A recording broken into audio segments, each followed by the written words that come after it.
Baiklah, pada kesempatan kali ini kita akan belajar mengenai operasi dasar dari Microsoft Excel.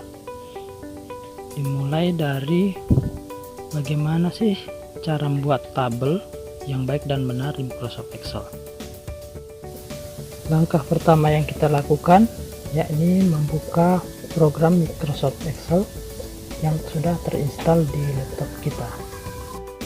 Selanjutnya kita klik blank workbook untuk memulai lembar kerja baru dari Microsoft Excel. Kemudian kita tempatkan kursor di bagian kolom paling atas sebelah kiri. Berikut merupakan contoh tabel yang akan kita buat. Langkah pertama, kita ketikkan judul dari tabel yang akan kita buat. Dalam hal ini judul tabelnya adalah data nilai siswa kelas 7. Berikutnya kita lewati satu baris, kita tuliskan judul dari masing-masing data yang akan kita muat di dalam tabel yang akan kita buat.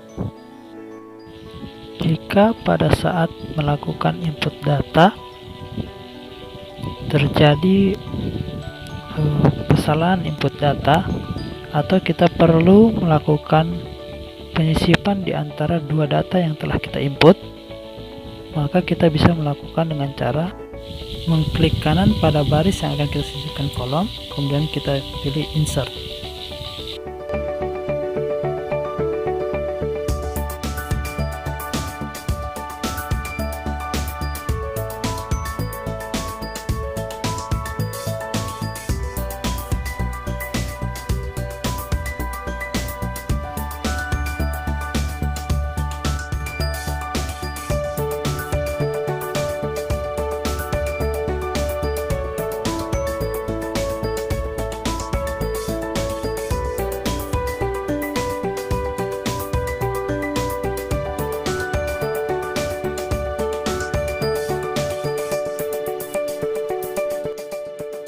Selanjutnya kita memperindah tampilan.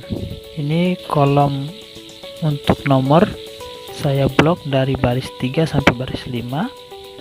Kemudian saya pilih home, kemudian klik merger and center, yaitu untuk menggabungkan kolom atau baris lebih dari satu. Nama juga sama langkahnya, kita blok, kemudian kita merger, kita gabung. Selanjutnya sama halnya menggabungkan baris, sama halnya dengan menggabungkan beberapa kolom juga. Ini berikutnya untuk nilai harian saya ingin menggabungkan dua kolom, dan evaluasi juga saya ingin menggabungkan dua kolom. Untuk nilai saya ingin menggabungkan dari kolom C sampai kolom F. Kita blok, kemudian kita pilih merger.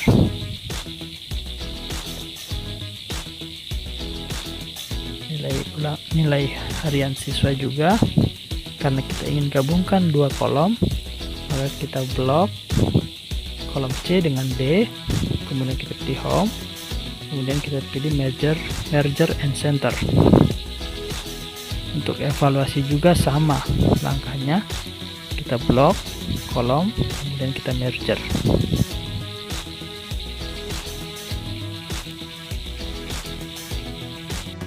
Selanjutnya, ketika menemui kendala judulnya terlalu panjang, sementara kita tidak bisa menggabungkan dua kolom, dan juga kita tidak dapat memperlebar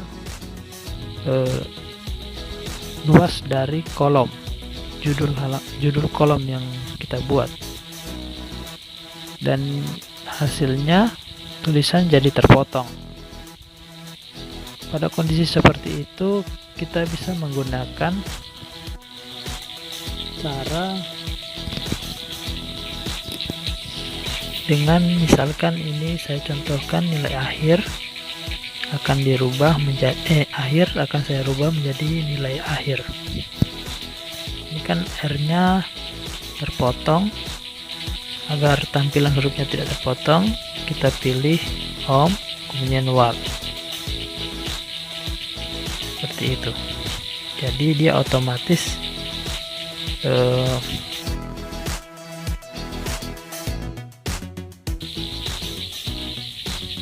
tulisannya ini akan menyesuaikan ya, dia akan membentuk bersusun seperti pada gambar. Kemudian kita atur jaraknya, kita tarik sesuai apa yang kita inginkan, kita sesuaikan semuanya.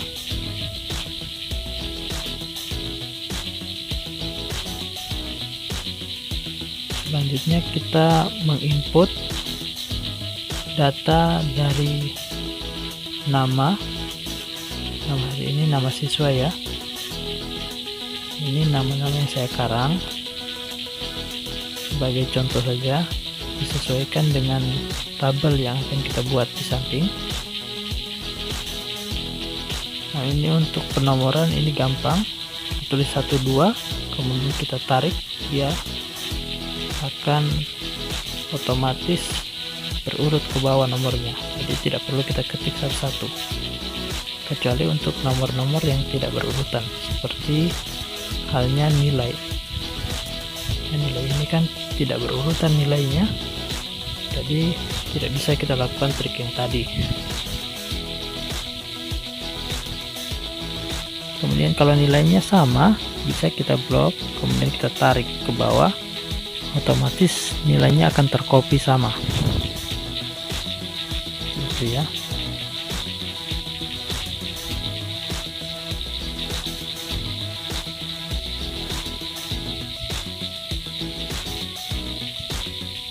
Kita copy ke samping, kita blok, kemudian kita tarik seperti ini. Ini agar mempersingkat video kita saja ya, jadi nilainya kita asal saja. Oke, nilai akhir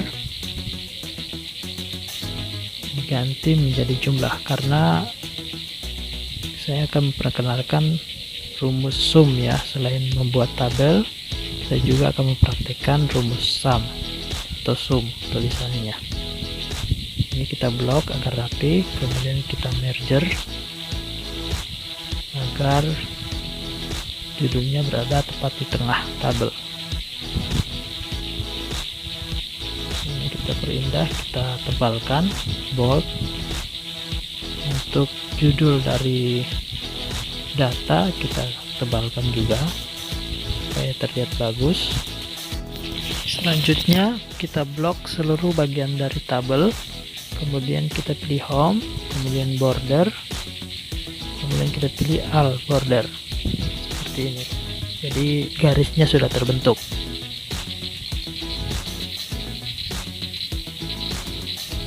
Selanjutnya kita memasukkan rumus, kita ingin menghitung kolom C sampai kolom G di baris ke-6 sama dengan sum, kemudian kita buka kurung, kemudian kita blok range-nya dari C6 sampai F6, baris kurung enter. Seperti itu ya hasilnya. Kemudian kalau sudah jadi, kita bisa tarik ke bawah. Jadi kalau kita tarik ke bawah, nantinya rumus yang telah kita buat di atas akan terkopikan ke bawah sesuai. Oke, sampai di sini selesai sudah video tutorial ini. Memang masih banyak kesalahan dan kekeliruan dalam penyajian video ini, dan akan diperbaiki pada video tutorial selanjutnya. Sampai jumpa pada video tutorial berikutnya.